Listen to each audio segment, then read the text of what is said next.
Disclaimer. এই video থেকে নেগেটিভকারীরা দূরে থাকো।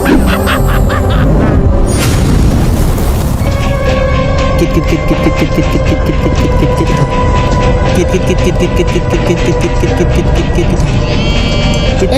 ভাবলাম তো ফোনে একটা ফোন করে দেখ। কে আর ফোন দিবে, হয়তো কম্পিউটার থেকে ফোন দিয়েছে, দেখুন খেলা করি। কে মারা আর ফোন দেবে, দেখ কম্পিউটার থেকে ফোন দিয়েছে, দেখ তুই দেখ কে ফোন দিয়েছে। আরে না, কম্পিউটারে ফোন দেয়নি, দেখ কোন নাম্বারে ফোন দেয়। কে মারা ফোন দিল, গার্লফ্রেন্ডের মতো নেই, দেখি আর খেলা করি না, পরে দেখছি।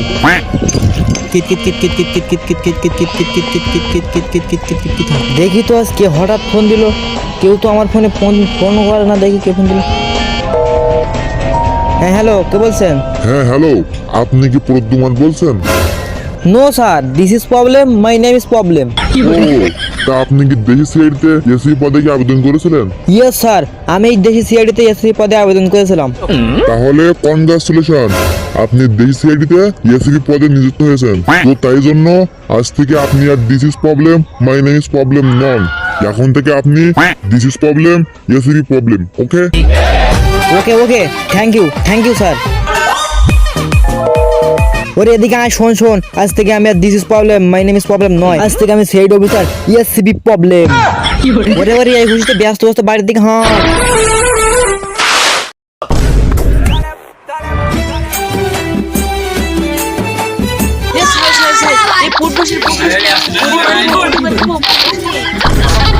সেই পুটি বুঝলো, ভালো লাগে না। এই সময় আবার কোন ঝামেলা ফোন করলো রে? হ্যাঁ জানু, মাত্রই তোমার কথা ভাবছিলাম, আর দেখো তুমি এক্ষুনি ফোন দিয়েছো।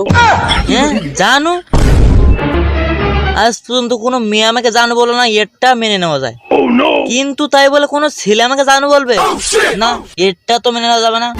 হ্যাঁ হ্যালো, আরে আমি তোমার জানো না, আমি হলাম এসি প্রবলেম। ও তাই, আসলে সারাদিনই 100 জনের ফোন রিসিভ করতে হয়, তো তাই জন্য সবাইকে জানু বলতে হয়, তাই বুঝতে পারিনি, এই জন্য মিস আন্ডারস্ট্যান্ডিং হয়ে গেছে, তাই কিছু মাইন্ড করবেন না। ও তার মানে মনে হয় তোমার কাছে অনেক মেয়ে আছে তাই না? হ্যাঁ, কিন্তু কেন? না মানে আমাকে কি একটা মেয়ের লোন দেওয়া যাবে? তাহলে আমি 10 দিন পরে একটা সুসময় ফেরত দিয়ে দিতাম, আপনার কোনো টেনশন করা লাগতো না, আমি দিয়েই দিতাম। না না, লোন দেওয়া যাবে না তো, এখন কোম্পানির বারণ আছে, এখন ভালো অফারও চলছে না, কিভাবে লোন দেই? তার ফালতু কথা না বলে কি জন্য ফোন করেছেন সেটা বলুন, তা না হলে আমার অন্য কোনো জানু ফোনে ব্যস্ত পাবে, অভিমান তান করবে, রাগ করবে, শেষকালে আমাকে ব্রেকআপ করে চলে যাবে। জানো, আচ্ছা ঠিক আছে, তা বলছিলাম যে কি আপনি কি সিআইডি অফিসার দয়া পদে কি আবেদন করেছিলেন? হ্যাঁ, কেন? ও তাহলে কনগ্রাচুলেশন, আপনি সিআইডি অফিসার দয়া পদে নিযুক্ত হয়েছি তাই না? না না, এখনো নিযুক্ত হননি। তা এখনো নিযুক্ত হয়নি কেন? এর কারণ একটাই, আপনি এখনো দয়া চাকরির পদে যৌতুক দেননি। আপনি যখনই 10 লাখ টাকা আমার এই অ্যাকাউন্টে পৌঁছে দিবেন, তখন থেকে আপনার দয়া চাকরি একদম কনফার্ম। কিন্তু স্যার, এত মানে কিসের জন্য? হ্যাঁ, এর কারণ একটাই, আপনি আমাকে একটা মেয়ে লোন দেননি, এই জন্য এত টাকা। মেয়ে লোন দেয়নি বলে আমাকে এত টাকা দেওয়া লাগবে? হ্যাঁ, আপনি যখন 10 লাখ টাকা দিয়ে দেবেন, তখন থেকে আপনার চাকরি কনফার্ম। তো এখন আমি রাখছি, তাহলে বাই। তো যত টাকাই হোক না কেন, 100 জন মেয়ের কাছ থেকে নিয়ে নেব, আমার বন্ধু, বন্ধুর বাবা, বন্ধুর মা, বন্ধুর বোর কাছ থেকেও নিয়ে নেবো টাকা। আমার 14 গোষ্ঠীর আত্মীয় স্বজনের কাছ থেকে টাকা নিলে তো 10 লাখ কেন 30 লাখ টাকা হয়ে যাবে, তাহলে কিসের চিন্তা আমার? তো যাই হোক, আজ থেকে আমি সিআইডি ইন্সপেক্টর দয়া। আমার বন্দুক কোথায় গেল? আরে আমার তো বন্দুকই দেয়নি, নতুন জয়েন করেছি সিআইডি তে, কিভাবে বন্দুক দেবে? তো যাই হোক, দেখি এবার অভিজিৎ পদে কি আবেদন করেছিল, দেখি এবার তাকে ফোন করতে হবে।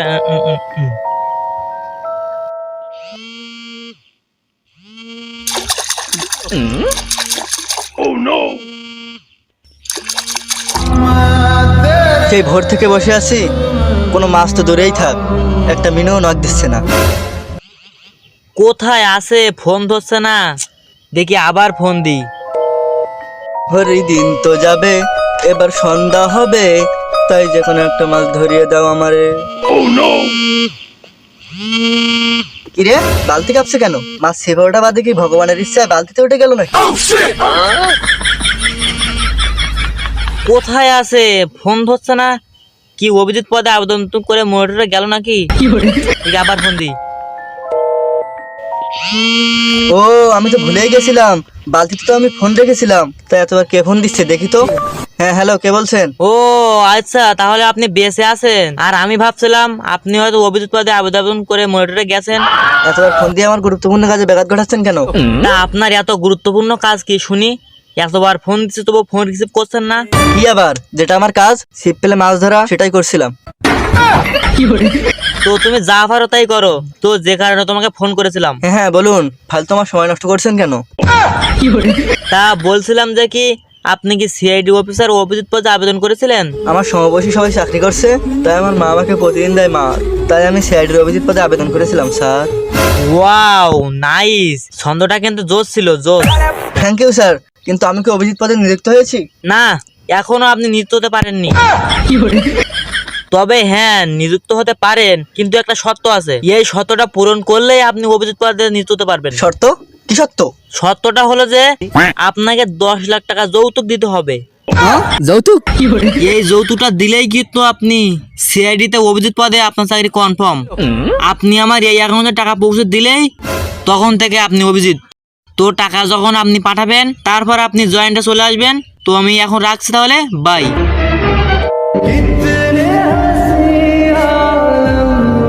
10 লাখ টাকা জোগাড়ে আমার দুটো তো হবে না কাজ, তাই গার্লফ্রেন্ডের কিডনি দুটোও চাইতে হবে।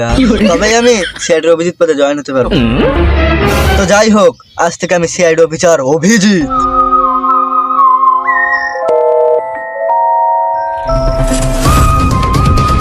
আর কত সময় লাগে? এই জায়গাতে তো আসতে বলেছিলাম, আর কত সময় নিবে?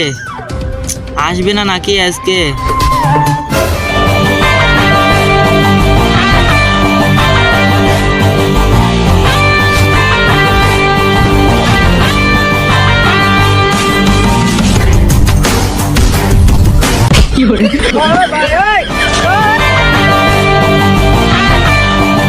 এই কে আপনি?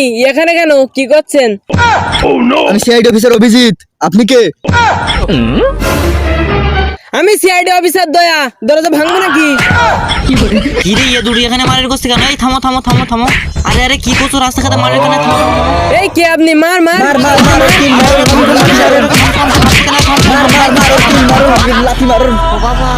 বাবা গো, তোরা জানিস আমি কে?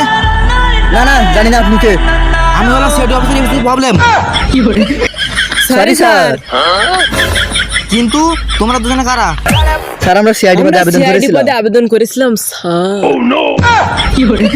ইয়ে কি রে ভাই, এরা সিআইডি অফিসার? দেখে তো দুটোর মধ্যে কাউকে দয়া বা অভিজিৎ মনে হচ্ছে না, মনে হচ্ছে দুটো শুটকি মাল। স্যার স্যার আমি ইন্সপেক্টর অভিজিৎ। স্যার আমি সিআইডি ইন্সপেক্টর দয়া। দরজা ভাঙবো নাকি? আর আপনার নিচেটা ভেঙে দেবো? দরজা? এখানে দরজা পাইলে কই? দরজা কোথায় এখানে? সরি স্যার, এটা আমার ইমোট ছিল। Emote emote. ও তাহলে এমনই হয় অনলাইন প্রোডাক্ট, দেখায় এক আর হয় আর এক। তো স্যার যাই হোক, সময় নষ্ট না করে আমরা কাজের বিষয়ে আলোচনা করি। আচ্ছা ঠিক আছে, আমার সাথে চলে এসো, ফলো মি। এই হারামজাদা, দেখে পথ চলতে পারিস না? কি আমাদের রেসিপির গেলে থাপ্পড়? স্যার আপনার গায়ে হাত? স্যার আপনি বলেন তো ওর আমি দরজা ভেঙে দেই। তুই আমার দরজা কি ভাঙবি? দেখ আমি তোর দরজা ভাঙবি। ও বাবা রে, কি ভয়ঙ্কর মারবে বাবা। বাবা আমি ওর ভিতরে যাবো না, আমি ওর ভিতরে যাবো না। আরে অভিজিৎ হাগরে কিতা করে? থামা থামা থামা থামা। আরে দয়া, ব্যস্ত হতো ব্যস্ত হতো। বাবা গো, আয় আয় শালা, আগে আমি 23টা দরজা ভেঙেছি। আয় এবার তোরটা ভেঙে দে। আয় তোর দরজা ভাঙাচ্ছি। আয়। আরে দয়া, থামো থামো থামো, আর বেশি করতে হয়ে না, থামো থামো। তুমি কি জানো আমরা কারা? আরে এবার তো ছাড়ি দাও। কার আপনারা? আমরা সিআইডি। ও তা তোদের সিআইডি কোডগুলো কোথায়? ও কোড কোড তো আজ আমার মা কেসে দিয়েছে। ও ওর কোড না হয় ওর মা কেসে দিয়েছে, তা তোদের কোডগুলো কোথায়? হ্যাঁ আমাদের কোডগুলো আমাদের মা কেসে দিয়েছে। হ্যাঁ? কি তোদের তিনজনের মায়ের সাথে কোডগুলো কেসে দিয়েছে? না আসলে আমাদের মাগুলোর ডিজাইনের মতো তো, সব জায়গায় সেম কাজই করে। না না, মেনে নিতে হবে, কারণ পৃথিবী স্মার্ট আছে তো। কিন্তু ঠিক আছে তা তোদের অ্যাডমিট কার্ড গুলো কোথায়? আরে মশাই, ওটা অ্যাডমিট কার্ড না, ওটা হলো যে আইডি কার্ড, ওটা আইডি কার্ড। তো যাই হোক, তোদের আইডি কার্ড গুলো দেখা। আসলে আমরা নতুন join করেছি তো, এই জন্য এখন আমাদের এখন আইডি কার্ড হয় নাই। তা ঠিক আছে, এবার তো তোর বন্দুক গুলো দেখা। এবারে আবার বন্ধু।